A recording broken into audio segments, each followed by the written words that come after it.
शिव महापुराण में कहा गया है, पति और पत्नी का बंधन केवल इस जन्म का नहीं होता। यह एक दिव्य संयोग है जो पिछले कर्मों से जुड़ा होता है। यह वाक्य जितना सरल लगता है उतना ही गहरा है, क्योंकि यह सिर्फ एक रिश्ता नहीं बल्कि आत्माओं की यात्रा की कहानी है। हर जन्म में आत्माएं नए शरीर धारण करती हैं, परंतु उनके बीच जो कर्मों का बंधन होता है वह कभी नहीं टूटता।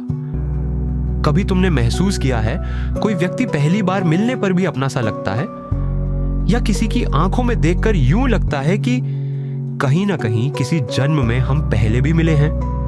यह कोई कल्पना नहीं, यह वही दिव्य पहचान है जिसे भगवान शिव ने समझाया था। उन्होंने कहा था, जब दो आत्माएं अपने कर्मों और प्रेम से जुड़ जाती हैं तो ब्रह्मांड उन्हें फिर मिलाता है। कभी पति पत्नी बनाकर, कभी मित्र बनाकर और कभी जीवन के किसी मोड़ पर, बस एक दूसरे को राह दिखाने के लिए। नमस्कार दोस्तों, एक बार फिर तहे दिल से स्वागत है आपका हमारे YouTube चैनल शिव चिंतन कथालय में, जहां आप भगवान शिव से जुड़ी अद्भुत कथाएं और उनके गहन विचारों को सुन सकते हैं। तो अगर आप भी भगवान शिव के सच्चे भक्त हैं तो कमेंट में लिखें हर हर महादेव और वीडियो को लाइक जरूर कर दें, और साथ ही ऐसी ही भगवान शिव से जुड़ी अद्भुत कथाओं को सुनने के लिए हमारे चैनल को सब्सक्राइब करके बेल आइकन जरूर दबा लें ताकि आपको हर कहानी सबसे पहले मिले। चलिए भक्तों, कहानी को शुरू करते हैं। उससे पहले सभी भक्तों से हाथ जोड़कर विनती है, जब कथा सुनने आ ही गए हैं तो कथा पूरी जरूर सुने, बीच में छोड़कर ना जाए, क्योंकि अधूरी कथा से अधूरा ज्ञान प्राप्त होता है और अधूरा ज्ञान विष के समान होता है। तो चलिए अब शुरू करते हैं। कैलाश पर्वत पर एक दिव्य रात थी। चांद की रोशनी बर्फ पर पड़ रही थी और पूरा वातावरण शांत था। माता पार्वती भगवान शिव के समीप बैठी थी। उनकी आंखों में एक कोमल जिज्ञासा थी।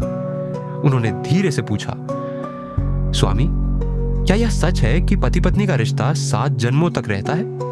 क्या आत्माएं बार बार एक दूसरे से मिलती है? भगवान शिव ने नेत्र खोले। उनकी दृष्टि में करुणा और रहस्य दोनों थे।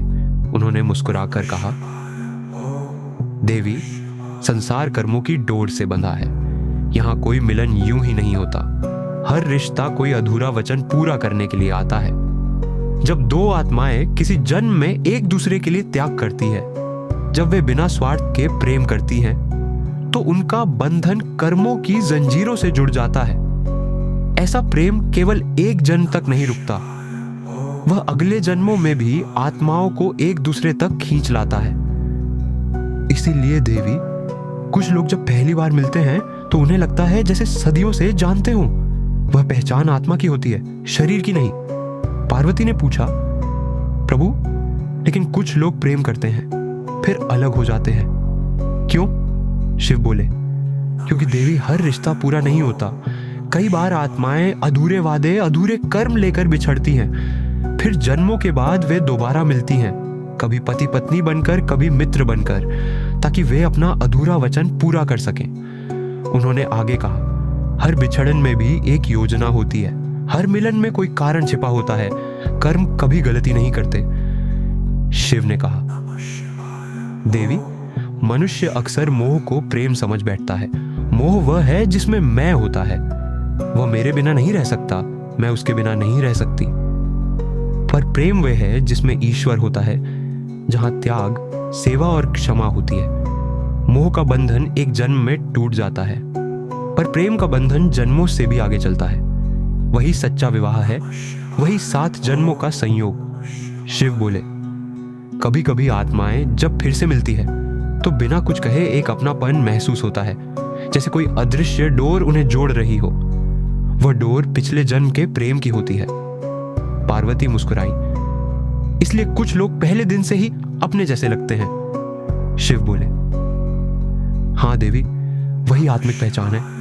अब भगवान शिव गंभीर हुए। उनकी आंखों से दिव्य प्रकाश निकलने लगा, जैसे ब्रह्मांड की हर दिशा में तेज फैल गया हो।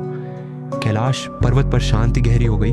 केवल उनके शब्दों की गूंज सुनाई देने लगी।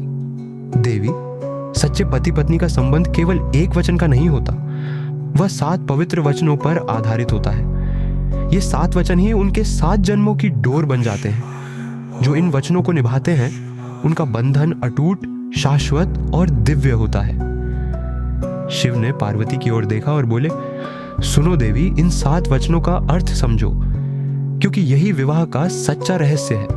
पहला वचन, धर्म, पति और पत्नी दोनों मिलकर धर्म का पालन करें। धर्म का अर्थ केवल पूजा नहीं, बल्कि एक दूसरे के प्रति सत्य, निष्ठा और कर्तव्य निभाना है।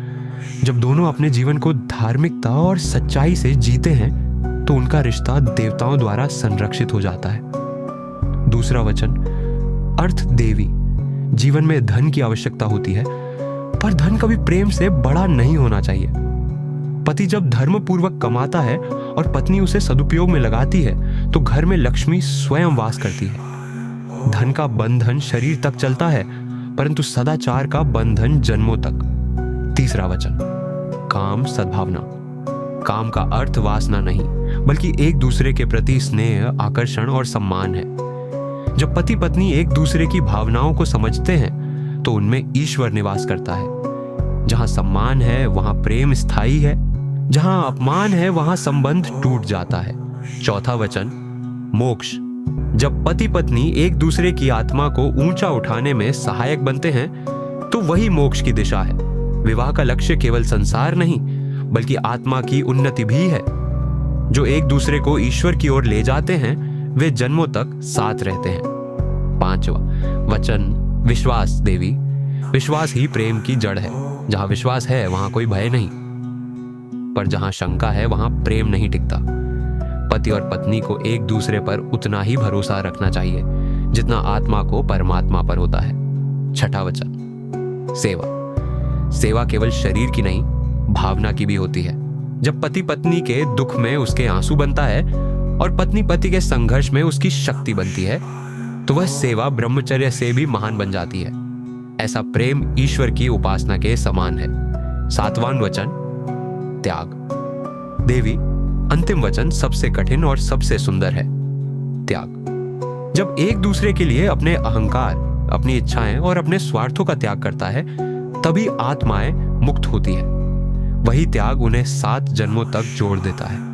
जो प्रेम में त्याग कर सकता है वह कभी अलग नहीं होता। अब भगवान शिव बोले, जो ये 7 वचन निभाते हैं उनका बंधन न केवल इस जन्म में बल्कि 7 जन्मों तक अमर रहता है।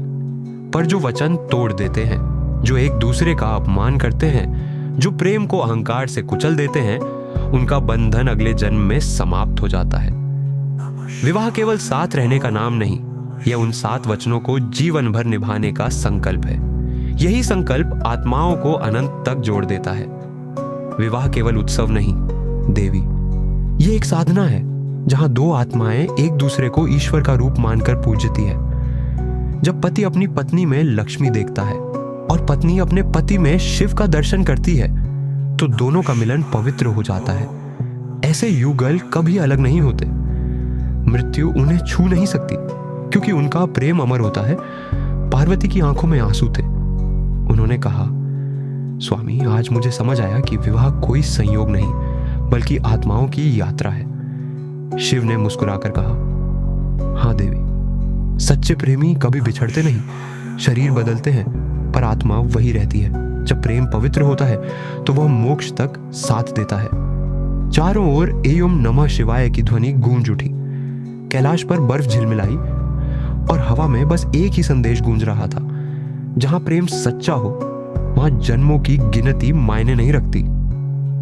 अगर आपको भगवान शिव और पार्वती की यह दिव्य कथा पसंद आई हो तो इसे लाइक करें, अपने मित्रों के साथ शेयर करें और अपने विचार हमें कमेंट में जरूर बताएं। ऐसी ही और अद्भुत शिव कथाएं सुनने के लिए चैनल को सब्सक्राइब करें और बेल आइकन दबाना न भूलें। हर हर महादेव।